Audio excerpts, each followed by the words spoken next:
പ്രാണൻ പോവോളം ജീവൻ തന്നോനെ, ഭൂവിലാരിലും കാണാത്ത സ്നേഹമേ. മാറിൽ ഞാൻ ചാരിടുന്നപ്പാ, അങ്ങെ പിരിയില്ല എൻ യേശുവേ. പ്രാണൻ പോവോളം ജീവൻ തന്നോനെ, ഭൂവിലാരിലും കാണാത്ത സ്നേഹമേ. മാറിൽ ഞാൻ ചാരിടുന്നപ്പാ, അങ്ങെ പിരിയില്ല എൻ യേശുവേ. അങ്ങെ പിരിയില്ല എന്നെ തന്നെ മറന്നു ഞാൻ സ്നേഹിക്കുന്നു, മറ്റാരെ കാണും വിശ്വസ്തനായ ദൈവത്തെ. ആ സ്നേഹം ക്രൂശിൽ ഞാൻ കണ്ടതാ, അങ്ങേ പോലെ വേറാരുമില്ലയേ. പ്രാണൻ പോവോളം, അവരികളൊക്കെ പാടിയേ, പ്രാണൻ പോവോളോ ജീവൻ തന്ന കർത്താവിന്റെ സ്നേഹം.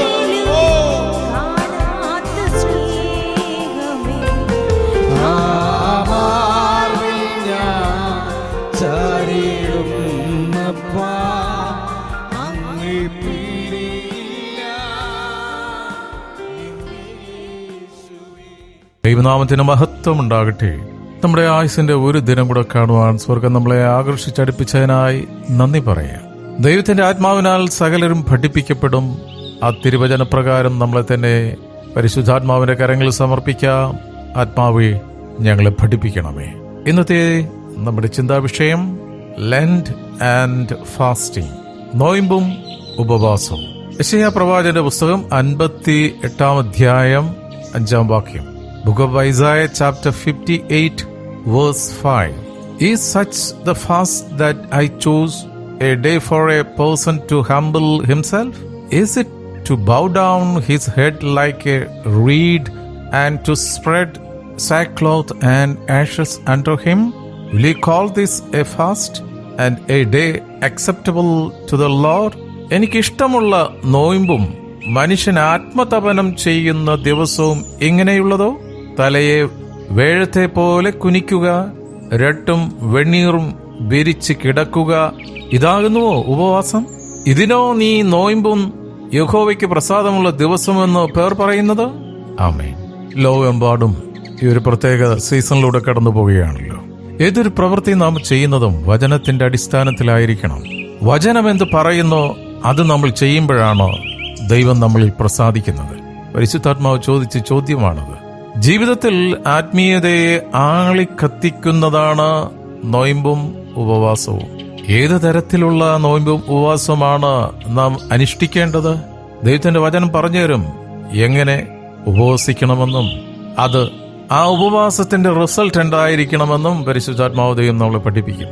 യെശയ്യാ പ്രവാചകന്റെ പുസ്തകം 58 അധ്യായം അതിന്റെ ഇപ്പോൾ വായിച്ച വചനം മുതൽ താഴോട്ടു ഒന്ന് വായിക്കുന്നത് നന്നായിരിക്കും. ഞാനൊരു കുറിവാക്യമായിട്ട് 58:5 എടുത്തതാണ്. എനിക്കിഷ്ടമുള്ള നോയമ്പ് മനുഷ്യൻ ആത്മതപനം ചെയ്യുന്ന ദിവസവും എങ്ങനെയോ, തലയെ വേഴത്തെ പോലെ കുനിക്കുക, രട്ടും വെണ്ണീരും വിരിച്ച് കിടക്കുക, ഇതാകുന്നുവോ ഉപവാസം? ഇതിനോ നീ നോയമ്പെന്നും യഹോവയ്ക്ക് പ്രസാദമുള്ള ദിവസമെന്ന് പേർ പറയുന്നത്? സ്തോത്രം. ദൈവം ആഗ്രഹിക്കുന്ന രീതിയിലുള്ള ഒരു മാനസാന്തരം മാനവരാശിയിൽ ഇന്നും സംഭവിച്ചിട്ടില്ല. അതുകൊണ്ട് തന്നെയാണ് ഈ വചനം ഒരു ചോദ്യചിഹ്നമായി നമ്മുടെ ജീവിതത്തിന്റെ മുൻപിൽ നിൽക്കുന്നത്. 6 മുതൽ 8 വരെയുള്ള വാക്യത്തിൽ എപ്രകാരമായിരിക്കണം നമ്മളുടെ ഉപവാസം എന്നുള്ളത് വ്യക്തമായിട്ട് പരിശുദ്ധാത്മാവ് ദൈവം നമ്മളെ അവിടെ പഠിപ്പിക്കുന്നുണ്ട്. ഐസായ 58 6 മുതൽ 8 വരെയുള്ള വാക്യങ്ങളിൽ വ്യക്തമാണ്. അന്യായ ബന്ധങ്ങളെ അഴിക്കുക, നുകത്തിന്റെ അമ്മിക്കയറുകളെ അഴിക്കുക, പീഡിതരെ സ്വതന്ത്രരായി വിട്ടയക്കുക, എല്ലാ നുകത്തെയും തകർക്കുക, ഇതല്ലയോ എനിക്കിഷ്ടമുള്ള ഉപവാസം? വിശപ്പുള്ളവന് നിന്റെ അപ്പം നുറുക്കിക്കൊടുക്കുന്നതും അലഞ്ഞു നടക്കുന്ന സാധുക്കളെ നിന്റെ വീട്ടിൽ ചേർത്തുകൊള്ളുന്നതും നഗ്നനെ കണ്ടാൽ അവനെ ഉടുപ്പിക്കുന്നതും നിന്റെ മാംസരക്തങ്ങളായി ഇരിക്കുന്നവർക്ക് നിന്നെ തന്നെ മറയ്ക്കാതിരിക്കുന്നതും അല്ലയോ?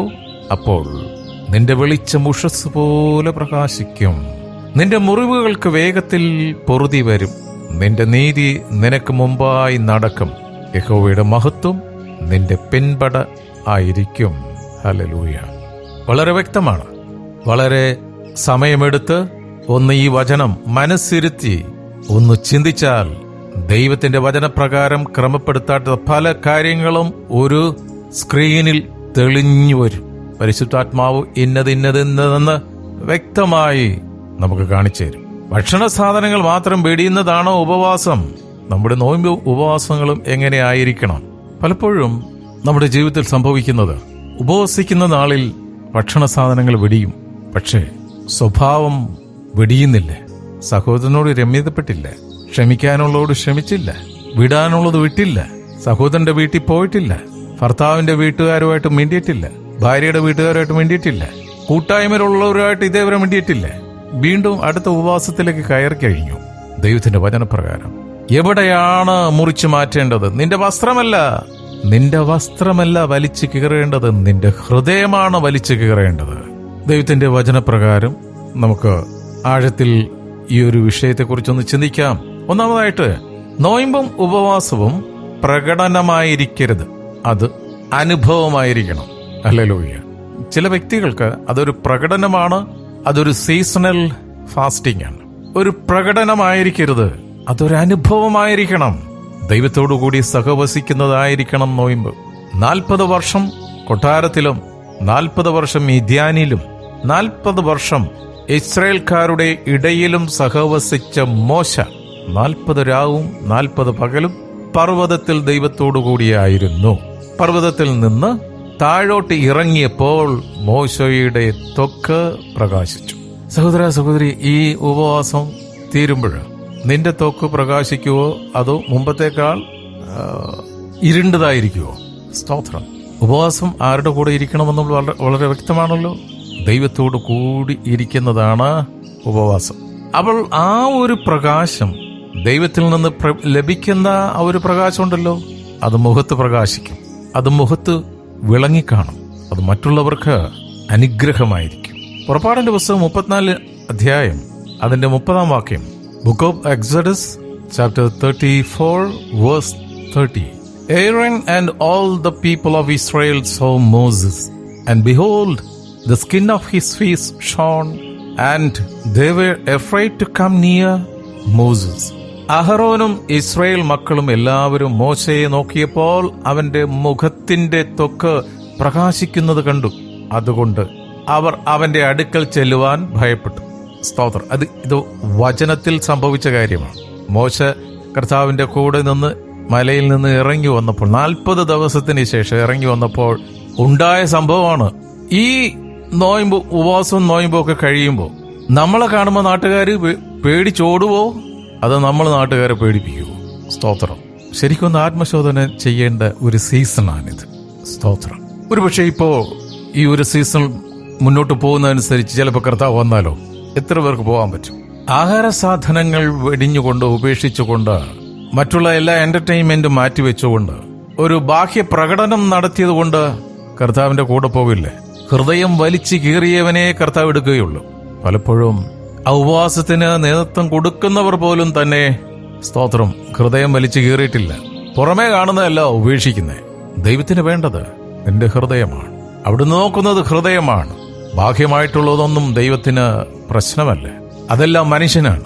ദൈവം നോക്കുന്നത് മനുഷ്യന്റെ പുറമേയുള്ള കാര്യമല്ല, ഇന്നർ ഹാർട്ട്. സ്തോത്രം. തുടർന്ന് നമുക്ക് നോയമ്പിനെ കുറിച്ചും ഉപവാസത്തെക്കുറിച്ചും വചന അടിസ്ഥാനത്തിൽ നമുക്ക് തുടർന്ന് ചിന്തിക്കാം. സ്തോത്രം. പുറപ്പാട് പുസ്തകം 34:30, അഹ്റോനും ഇസ്രായേൽ മക്കളും എല്ലാവരും മോശയെ നോക്കിയപ്പോൾ അവന്റെ മുഖത്തിന്റെ ത്വക്ക് പ്രകാശിക്കുന്നത് കണ്ടു. അതുകൊണ്ട് അവർ അവന്റെ അടുക്കൽ ചെല്ലുവാൻ ഭയപ്പെട്ടു. ഈ തിരുവചനം ഹൃദയത്തിൽ ഒന്ന് ഉറപ്പിച്ചു വെക്കുക, അതിനെക്കുറിച്ച് ധ്യാനിക്കുക. സ്തോത്രം. നമ്മുടെ മുഖം പ്രകാശിച്ചില്ലെങ്കിലും അത് പ്രകാശപൂരിതമാകണം എന്നുള്ള ഒരു ആഗ്രഹത്തോടു കൂടി കർത്താവിന്റെ കൂടെ ഇരുന്നാൽ തീർച്ചയായിട്ടും അതിന്റെ റിസൾട്ട് നമുക്ക് കാണാൻ കഴിയും. ഹല്ലേലൂയ. പിണങ്ങിപ്പോയവർ തിരികെ വരും. വെറുത്തവരെ ഉൾക്കൊള്ളാൻ കഴിയും. അത് ഹൃദയത്തിന്റെ പരിച്ഛേദനം സംഭവിക്കുമ്പോൾ മാത്രം. ഒരു പുതിയ ഹൃദയം, ഒരു പുതിയ ആത്മാവിനെയും പരിശുദ്ധാത്മാവും നമ്മുടെ ഉള്ളിൽ തരും. വചനപ്രകാരം നമ്മൾ കാര്യങ്ങൾ ക്രമപ്പെടുത്തുമ്പോൾ ഈ ചിന്തകളാൽ നമുക്ക് ഹൃദയം തുറന്ന് പ്രാർത്ഥിക്കാം. ഹല്ലേലൂയ. സ്തോത്രം, സ്തോത്രം, സ്തോത്രം, സ്തോത്രം, സ്തോത്രം, സ്തോത്രം. കരുണാസമ്പന്നനായ സ്വർഗ്ഗീയ പിതാവേ, ഇന്ന് തിരുവചനം ശ്രവിച്ച ഓരോ മക്കളെയും അനുഗ്രഹിച്ച് പ്രാർത്ഥിക്കുന്നു. കുടുംബമായി ഞങ്ങളെ സമർപ്പിക്കുന്നപ്പ ഹല്ലേലൂയ. വചനം കേട്ട് വഞ്ചിക്കപ്പെടാതെ അത് ഏറ്റെടുത്തനുസരിക്കുന്ന വിശുദ്ധരായി ജീവിക്കാൻ ഞങ്ങൾ ഓരോരുത്തരെയും സഹായിക്കണം. ഞങ്ങൾ ഓരോരുത്തരും ചേർന്ന് നിൽക്കുന്ന കൂട്ടായ്മകളിൽ ഉപവാസവും പ്രാർത്ഥനയും നടന്നുകൊണ്ടിരിക്കുന്ന ഒരു സീസണിലൂടെ കടന്നു പോവുകയാണല്ലോ കർത്താവേ. ഇതൊരു ബാഹ്യമായ ഒരു ആഘോഷമായി മാറാതെ അതൊരു ആത്മീയ അനുഭവമായി മാറുവാൻ, ഒരു പഴയ മനുഷ്യനെ ഉരിഞ്ഞുകളഞ്ഞ് പുതിയ മനുഷ്യനെ ധരിക്കുന്ന ഒരു അനുഭവമായി മാറുവാൻ പരിശുദ്ധാത്മാവ് ദൈവമേ ഞങ്ങൾ ഓരോരുത്തരെയും സഹായിക്കണം. ഹല്ലേലൂയ. ഞങ്ങൾ ഐക്യമത്യപ്പെട്ടുകൊണ്ട് അവിടുത്തെ നാമത്തിൽ പ്രാർത്ഥിക്കുന്നു. ഞങ്ങളുടെ മാതൃരാജ്യമേ ഇന്ത്യ അനുഗ്രഹിക്കണമേ. എല്ലാ സംസ്ഥാനങ്ങളെയും അനുഗ്രഹിക്കണമേ. വിശേഷാൽ കേരളത്തെ സമർപ്പിച്ച് പ്രാർത്ഥിക്കുന്നു. ഹല്ലേലൂയ. സ്തോത്രം. കേരള ജനത കടന്നു പോകുന്ന എല്ലാ ടെൻഷനെയും അസ്വസ്ഥതകളും ഭാരങ്ങളും അവിടുത്തെ കരങ്ങളിൽ തരുന്ന കർത്താവേ, മതസ്പർദ്ധ കേരളത്തിൽ നിന്ന് വിട്ടുമാറട്ടെ. സ്തോത്രം. വിഘടിത മനോഭാവം യേശുവിന്റെ നാമത്തിൽ കേരളത്തിൽ നിന്ന് വിട്ടുമാറട്ടെ. ഓ സ്തോത്രം. മനുഷ്യത്വമുള്ള മക്കളായി ജീവിക്കുവാൻ ഓരോരുത്തരെയും സഹായിക്കണം. ഞങ്ങളുടെ എല്ലാ ലീഡേഴ്സിനെ സമർപ്പിച്ച് പ്രാർത്ഥിക്കുന്നു. ഓ സ്തോത്രം. ദൈവിക ജ്ഞാനം അവർക്ക് നൽകണമെന്ന് പ്രാർത്ഥിക്കുന്നു. ഞങ്ങൾക്ക് തന്നിരിക്കുന്ന ഭൗതിക നന്മകൾക്കായി സ്തോത്രോപ്പാ. ഞങ്ങളുടെ വയലുകളെ അവിടുത്തെ കരങ്ങളിൽ തരുന്നു. ഹല്ലേലൂയ. അവിടുത്തെ കരം വെച്ച് ഞങ്ങളുടെ വയലുകളെയും തോട്ടങ്ങളെയും ഞങ്ങളുടെ മാകുഴക്കുന്ന തൊട്ടിയെയും തുരുത്തിയെയും ഞങ്ങളുടെ ബിസിനസ്സുകളെയും അതിന്റെ അതിരുകളെയും വിശാലപ്പെടുത്തുന്നതിനായി സ്തോത്രം. ഞങ്ങൾക്ക് ഞങ്ങളുടെ ഓഫീസുകളെ അവിടെ നിന്ന് അനുഗ്രഹിക്കുന്നതിനായി സ്തോത്രം. ഞങ്ങളുടെ എല്ലാ പ്രവൃത്തികളെയും ഞങ്ങളുടെ എല്ലാ അധ്വാനത്തെയും അവിടെ നിന്ന് അനുഗ്രഹിക്കുന്നതിനായി സ്തോത്രം. ദൂരത്തും ചാരത്തുമായി പഠനത്തിനായി ജോലിക്കായി പോയിട്ടുള്ള ഞങ്ങളുടെ മക്കളെയും സഹോദരങ്ങളെയും ബന്ധുമിത്രാദികളെയും സമയത്തോർത്ത് പ്രാർത്ഥിക്കുന്നവരായിരിക്കുന്ന ഇടങ്ങളിൽ കർത്താവെ അവിടുത്തോട് ചേർന്നൊരു പുതിയ വ്യക്തിത്വത്തിന്റെ ഉടമകളായി ജീവിക്കാൻ അവരെ ഓരോരുത്തരെയും സഹായിക്കണം. അവരുടെ ജോലി രംഗങ്ങളിൽ അവർ അനുഭവിക്കുന്ന പ്രയാസങ്ങൾ യേശുവിന്റെ നാമത്തിൽ മാറിപ്പോട്ടെ. അവരെ പീഡിപ്പിക്കുന്ന മേലുദ്യോഗസ്ഥരുടെ ഹൃദയത്തിൽ മാനസാന്തരം കൊടുക്കണമേ കർത്താവേ. ഓ മക്കളുടെ ആ ഒരു ഭാരം, ആ അടിമത്തത്തിന്റെ ഒരു അനുഭവം യേശുവിന്റെ നാമത്തിൽ മാറിപ്പോട്ടെ എന്ന് പ്രാർത്ഥിക്കുന്നു. പ്രത്യേകിച്ച് കർത്താവെ മെഡിക്കൽ ഫീൽഡിൽ വർക്ക് ചെയ്യുന്ന ഡോക്ടേഴ്സിനെ സമർപ്പിച്ച് പ്രാർത്ഥിക്കുന്നു.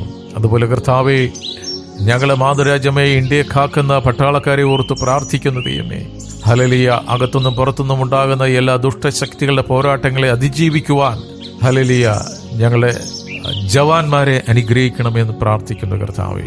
ഓ സ്തുതിക്കുന്നു കർത്താവെ. അന്യരാജ്യങ്ങളിൽ കർത്താവെ ജോലിയെടുക്കുന്ന ഞങ്ങളുടെ സഹോദരങ്ങളെ ഓർത്ത് പ്രാർത്ഥിക്കുന്നു. അവരുടെ നെറ്റിയിലെ വീർപ്പ് കൊണ്ട് ഹല്ലേലൂയ അപ്പം ഭക്ഷിക്കുവാനും അവർക്ക് ലഭിക്കുവാനുള്ള നന്മകളും എന്റെ കർത്താവിന്റെ നാമത്തിൽ തുറന്നു വരട്ടെ എന്ന് പ്രാർത്ഥിക്കുന്നു കർത്താവേ. ഓ സ്തോത്രം. കടഭാരം മാറിപ്പോട്ടെ. നീ കടം വാങ്ങിക്കുന്നവനായിരിക്കില്ല, കടം കൊടുക്കുന്നവനായിരിക്കുമെന്നുള്ള തിരുവചനം ക്ലെയിം ചെയ്തുകൊണ്ട് മക്കൾക്ക് വേണ്ടി പ്രാർത്ഥിക്കുന്നു. ഭവനം പണി ചെയ്യുന്നവരുണ്ടല്ലോ കർത്താവെ, അവിടുന്ന് ഭവനത്തിന്റെ പണി പൂർത്തീകരിക്കുന്നതിനായി സ്തോത്രം. മനോഹരമായി ഭവനം പണിയുന്നതിനായി സ്തോത്രം കർത്താവെ. സകല ഭയത്തിൽ നിന്ന് മക്കളെ പിടിപ്പിക്കണമേ. പരീക്ഷ എഴുതുന്ന കുഞ്ഞുങ്ങളുണ്ടല്ലോ കർത്താവെ, അവരുടെ ബുദ്ധിമണ്ഡലത്തെ അനുഗ്രഹിക്കണമേ. അനുഗ്രഹിക്കപ്പെട്ട തലമുറകളായി മക്കൾ ജീവിക്കുവാൻ അവരെ സഹായിക്കണമെന്ന് പ്രാർത്ഥിക്കുന്ന അവരുടെ ആനുകാലിക കർത്താവെ ഡിജിറ്റൽ വേൾഡിൽ നിന്നുണ്ടാകുന്ന യുദ്ധങ്ങളെ ജയിക്കുവാൻ മക്കളെ സഹായിക്കണമേ കർത്താവെ. ഒരിക്കൽ കൂടി കർത്താവെ ഇന്നത്തെ ദിനത്തിനായി നന്ദി പറയുന്നു. അവിടുന്ന് സൗഖ്യദായകനാണല്ലോ. അവിടുത്തെ അടിപ്പിണരുകളാൽ പൂർണ്ണ സൗഖ്യം വന്നുമിരിക്കുന്നതിനായി സ്തോത്രം ചെയ്യുന്നു. ഒരിക്കൽ കൂടി കർത്താവെ ഇന്നത്തെ ദിനത്തിനായി സ്തോത്രം. ഞങ്ങളുടെ എല്ലാ പ്രവൃത്തികളെയും അവിടുന്ന് അനുഗ്രഹിച്ചിരിക്കാൻ നന്ദി. പ്രാർത്ഥനയും യാചനയും കേട്ടിരിക്കാൻ സ്തോത്രപ്പാ. യേശുവിൻ നാമത്തിൽ തന്നെ ആമേൻ, ആമേൻ, ആമേൻ. നിങ്ങളിപ്പോൾ കേട്ടുകൊണ്ടിരുന്ന ദൈവത്തിൻ്റെ വചനം നിങ്ങൾക്ക് അനുഗ്രഹമായി എന്ന് ഞങ്ങൾ വിശ്വസിക്കുന്നു. ഈ തിരുവചനങ്ങളെക്കുറിച്ച് നിങ്ങൾക്ക് എന്തെങ്കിലും സംശയങ്ങളുണ്ടെങ്കിൽ ഞങ്ങളുമായി ബന്ധപ്പെടാവുന്നതാണ്. തുടർമാനമായി ഇതുപോലെയുള്ള ആത്മീക സന്ദേശങ്ങൾ നിങ്ങൾക്ക് ലഭ്യമാകുവാൻ ഈ ചാനൽ സബ്സ്ക്രൈബ് ചെയ്യുക. അപ്പോൾ തന്നെ എല്ലാ ദിവസവും പ്രഭാതത്തിലും ഈവനിങ്ങിലും അനുഗ്രഹിക്കപ്പെട്ട സൂം മീറ്റിങ്ങുകൾ നടന്നു വരുന്നു. അതിൻ്റെ ID-യും ലിങ്കും പാസ്വേഡുമൊക്കെ ലഭിക്കുവാൻ ഈ കാണുന്ന നമ്പറിൽ നിങ്ങൾ ബന്ധപ്പെടുക, പ്രാർത്ഥന വിഷയങ്ങൾ അറിയിക്കുക. ഞങ്ങൾ തീർച്ചയായിട്ടും പ്രാർത്ഥിക്കാം. സർവശക്തനായ ദൈവം നമ്മെല്ലാവരെയും ഒരുമിച്ച് അനുഗ്രഹിക്കുമാറാകട്ടെ. Thank you.